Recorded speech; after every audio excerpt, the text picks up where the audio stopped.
Welcome back, MTG Joe here. Today we are going to be covering the Explorer Best of One MTG meta breakdown, where we look at the top performing decks on the MTG Arena ladder. So this, like I said, the video is for Best of One. If you're looking for Explorer Best of 3, I did a deep dive into kind of all the top decks you can expect. That is in the playlist. If you're looking for Standard, Historic, Alchemy, check out the playlist as well, meta breakdown, and you can try to keep up with like trends week over week. So the big thing with Explorer right now, we haven't got any like super recent drops, no anthologies, and a couple of the more innovative decks from Pioneer don't have the cards to necessarily port over. The biggest being the recent kind of Rona to Light deck. It's using things like Rona, Sylvan Caryatid, Paradise Druid, Bring to Light, and then you basically bring to light into Atraxa, or you use a Luca Copper Coat Vanguard to do your 2-drop, and then it always goes into Atraxa. So it's kind of an Atraxa cheated to play, but you could also use Bring to Light to get Valky's other side out. So that's just one of the decks we currently don't have, given that we don't have Sylvan Caryatid or Bring to Light on the format. There is also in the best of 3 kind of a Mardu Greasefang with the Nahiri Planeswalker that Doomwake was playing. Something we'll cover in the best of 3 version. He's got a couple different variations, so I'm just waiting for him to lock down. But first run, he did get 5-0 in a league. So it's kind of like the changes, and then we'll kind of jump in. But as always, we start by looking at the popularity of decks from Untapped GG. If you want to use Untapped, link is in the video description. I'll paste all these deck lists as well, so don't worry.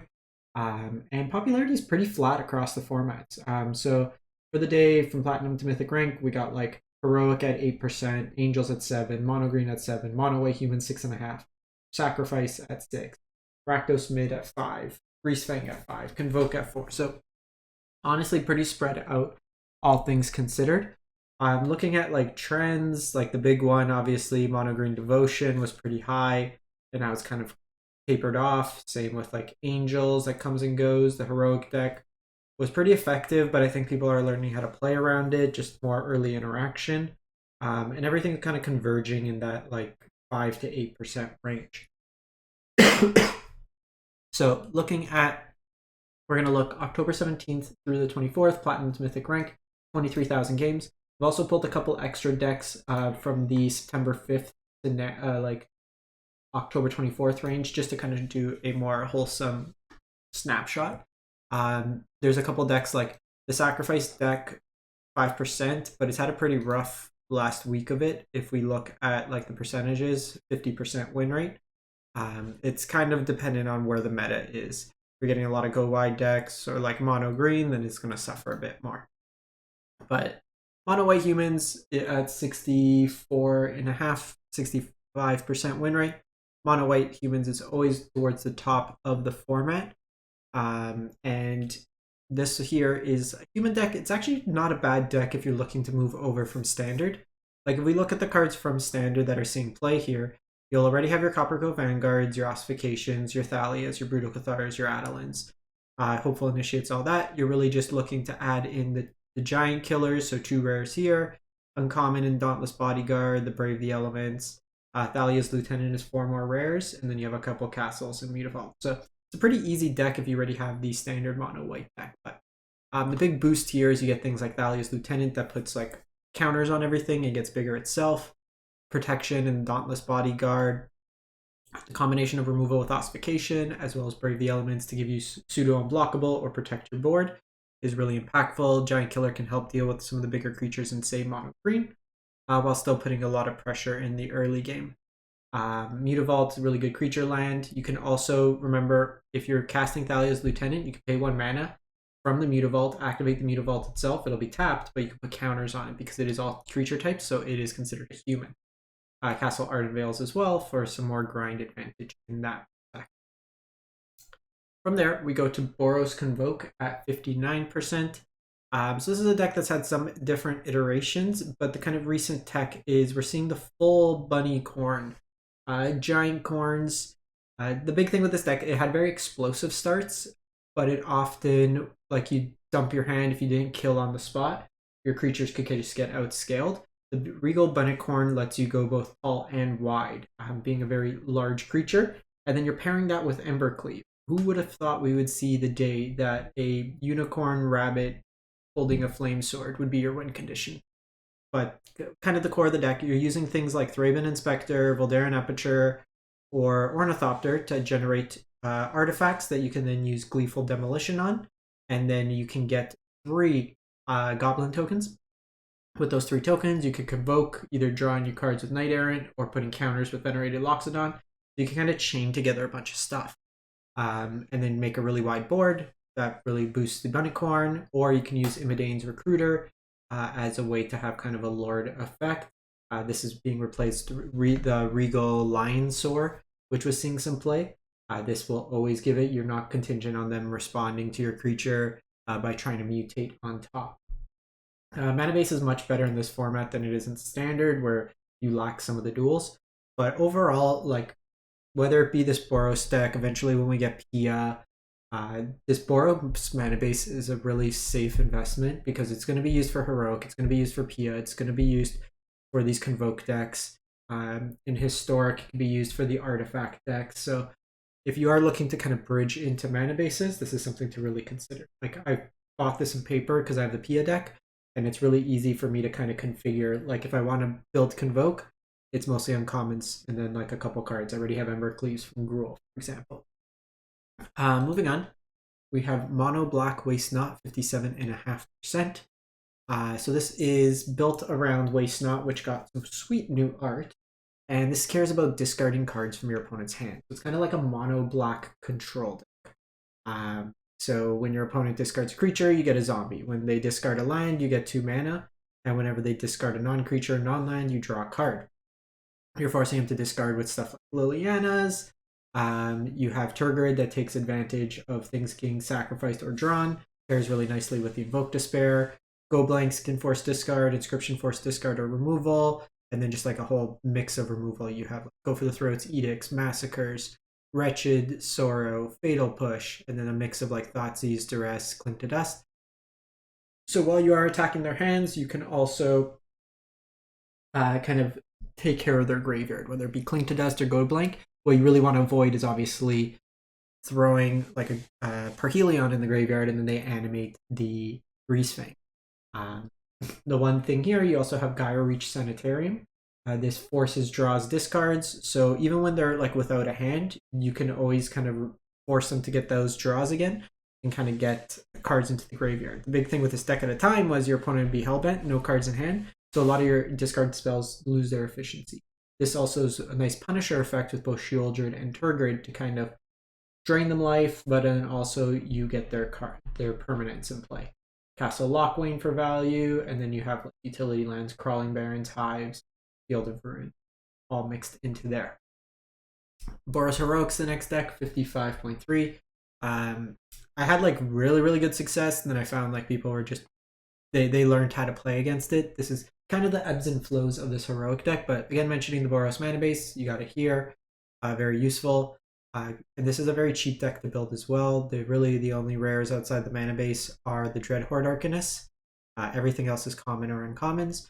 And this cares about like targeting your creatures with spells. So the big one is Illuminator Virtuoso. It lets you connive, gets double strike. You throw on like a Monstrous Rage or Ancestral Anger, and all of a sudden it's hitting for like 20 out of nowhere. 10th District Legionnaire helps set up like draws. Favorite Hobbleite is a nice way to grow bigger as well, and then prevents combat damage for the turn. You have a nice removal spell in Reckless Rage, and then just like counters, protection, plus that draws and gives trample kind of mixed into there. This is a deck that definitely can win really quickly. So even when you lose, even when you're losing, the games are probably like 2 to 3 minutes, so you can get back in the queue fairly quickly. So I did go kind of shift the parameters to September just to cover a couple other decks. So this variant of Mono Green and Best of One has got 63% win rate. The big thing here, no Nissas, full 4 Invasion of Ixalan to kind of help you find your Nykthos. But the core of this deck is get Nykthos into play with enough like devotion-based creatures. So Old Growth Troll, Pelucranos, and then with Kiora, tap and tap to generate a whole bunch of mana. Storm the Festival, then you get Karn as well. Karn lets you just do a whole bunch of like ridiculous things. In particular, get your Karn board. Artifact Enchantment Hate, Combo Hate. Pestilence Cauldron can rebuy stuff from your graveyard. Transmogrifying Wand can be pseudo removal. Sky Sovereign as nice removal. You can also plus with Karn on the Sky Sovereign to attack without crewing. Cityscape Leveler is your general blow up things, and then Treasure Vault as well. The one thing I'd say in best of one, I would probably just play a Tormod's Crypt over Pestilence Cauldron, or you can do Portal to Phyrexia or Karn's Silex as kind of a removal spell. You're going to see more Angels, and the Portal to Phyrexia is a lot more useful, or the Silex. You're usually not going to go through the effort of doing like the pseudo combo in this format, but something to definitely consider there. This is another deck, if you build it in Explorer, you largely have the core of it in Historic as well, to where it's one of the top decks in Historic, kind of mixed into there.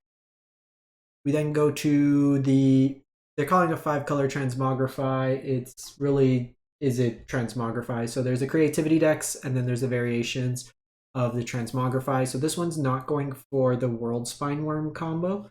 It's instead just cheating it to play Atraxa, so you only need a single instance of a token. The deck itself is more of an Izzet control deck. It's using things like Flip the Switch as a counterspell that makes a zombie. You have just a lot more interaction on the stack. Shark Typhoon can make tokens, Myrex makes tokens, or you can just activate the Mutavault.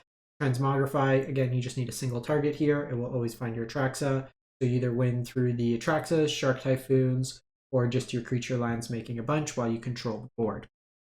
So kind of a different take. You can also do the creativity versions where you go into World Spineworm and Xenagod to deal 30 damage. Shot. Moving on, we go to Angels at 59%. This has kind of been the deck that's been the deck for a while. Righteous Valkyrie, Bishop of Wings, gaining a bunch of life. Resplendent Angel makes you tokens if you gain 5 or more life. Collected Company into this package. You can also do Kyla's Reconstruction as another kind of dig effect. We've seen some variations with that. This one's a little bit like, I like a Johnny more when it's a lot more mirrors. If you're not running into the mirrors, it's fine, but not great. This is a deck you're going to want to avoid, like sweeper-based decks, but otherwise it can kind of go over the top of some of these slower decks. In aggro mirrors, you can usually just outgain your opponent's life. A lot of the removals have a difficult time scaling up to 4+ toughness. And then you have things like Speaker of Heavens that can make you more angels. Luminarch Veteran gains you life. The Giada makes your other angels bigger. The Youthful Valkyrie scales over time as well. Deck finally got enough dual lands that you're not going to stumble as much. Where at one point you're playing like Sun Petal Groves, that was always a little rough in terms of curving out early. And then lastly, Abzan Greasefang. Another deck, 59%.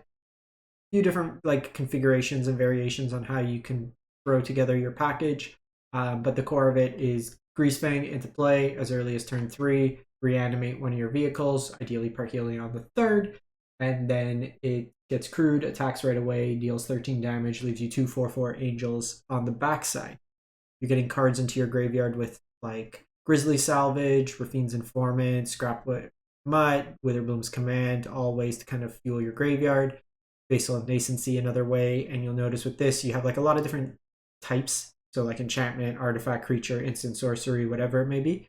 You pair that with Traverse the Uvenwald, where early game can help you find a land. Notably, you only have one basic land in this deck, but you're really playing this once you have Delirium enabled to find your Greasefang. That allows you to combo out that turn. Thoughtseize can be used obviously for your opponent's hand, but don't forget, if you have you can go turn 2 Thoughtseize yourself, hit Parhelion in the graveyard, turn 3 Greasefang. That's a line. You could Thoughtseize just as target player, not target opponent. So always something to kind of consider. So that's it for the week. Let me know what you've been playing, what you've been enjoying. And I got paper cards coming in. I got Pia almost built. I'm like 2 cards away from the new Gruul boat list. I picked up some cards for the Mardu Greasefang list. So I'm excited as I'm slowly kind of branching out in the Pioneer format. We'll catch you next time. Thanks for watching.